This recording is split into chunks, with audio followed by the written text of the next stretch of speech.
Dan pemirsa, kembali bersama saya Isma Yunisa yang akan menemani dalam beberapa menit ke depan dalam Law News TV. Sekitar tahun 2014 lalu telah terjadi sengketa merek antara Prada S.A. Italia dengan PT Manggala Putra Perkasa. Suatu merek harus dilekatkan pada suatu perlindungan hukum sebagai objek yang terkait pada hak perorangan atau badan hukum. Tanggal 24 Maret 2014, Pengadilan Niaga Jakarta telah memberikan putusan terkait gugatan Prada S.A. Italia. Tertanggal 26 Agustus 2014, gugatan Prada S.A. Italia ditolak oleh Mahkamah Agung dikarenakan cacat administratif.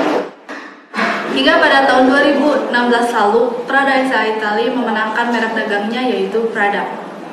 Sekian berita untuk siang hari ini. Ikuti pembaruan selanjutnya di Law News TV bersama saya Isma Yunisa. Saya undur diri, sampai jumpa.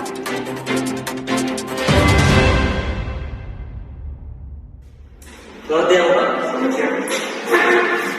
Saya dari perwakilan perusahaan Prada S.A. Cabang Indonesia akan menggugat PT Manggala Putra Perkasa terkait merek Prada yang didaftarkan di hati Pak.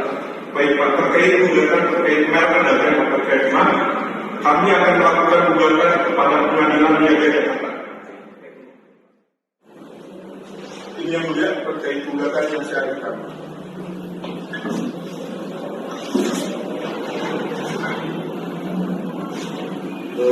Maaf, gugatan Anda telah dikabulkan dikarenakan merek dagang Prada telah didaftarkan. Karena Indonesia menggunakan sistem first to file atau merek akan diberikan kepada pendaftar pertama. Baik yang mulia. Selamat siang Pak. Saya ingin menanyakan masalah gugatan saya kemarin bagaimana ya Pak?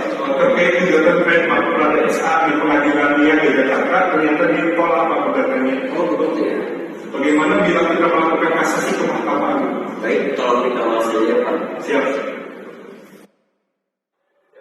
Pak, gugatan Anda cacat secara administrasi dikarenakan salah mencantumkan alamat yang mengakibatkan pengadilan tidak sah. Pak, terkait gugatan kami yang diajukan ke kasasi di Mahkamah Agung ternyata cacat secara administratif. Loh, kok bisa? Nah, kami salah memasukkan alamat Pak. Oh, begitu ya. Ya, jadi panggilan tidak sah masuknya. Lalu langkah upaya terakhirnya gimana? Upaya terakhir di tingkat terakhir dalam gugatan tersebut adalah kita melakukan peninjauan kembali ke Mahkamah Agung. Baik, tolong dibantu ya. Baik, terima kasih Pak. Ya, baik, kami putuskan dalam tahap peninjauan kembali terkait gugatan merek dagang Prada S.A. yang digugat PT Manggala Putra Perkasa dikabulkan dan merek Prada dimiliki oleh Prada S.A. Italia. Baik, terima kasih yang mulia. Mengapa kasus merek dagang tersebut diselesaikan atau digugat di Indonesia? Dikarenakan sengketa terkait merek dagang Prada terjadi di Indonesia dan gugatan diajukan di Indonesia karena merek dagang atau trademark tersebut telah didaftarkan di Haki oleh PT Manggala Putra Perkasa sebagai tergugat. Dalam kasus ini, pengadilan yang berhak menangani kasus ini adalah pengadilan yang ada di Indonesia karena hukum negara tempat terjadinya di Indonesia. Untuk kasus sengketa merek Prada ini, pihak tergugat keduanya berada di Indonesia, sedangkan pihak penggugat tidak berada di Indonesia, sehingga dalam kasus ini, peradilan yang berkompetensi untuk mengadili sengketa ini adalah peradilan yang berada di wilayah Indonesia. Hal ini sesuai dengan hukum negara tempat diadilinya perkara.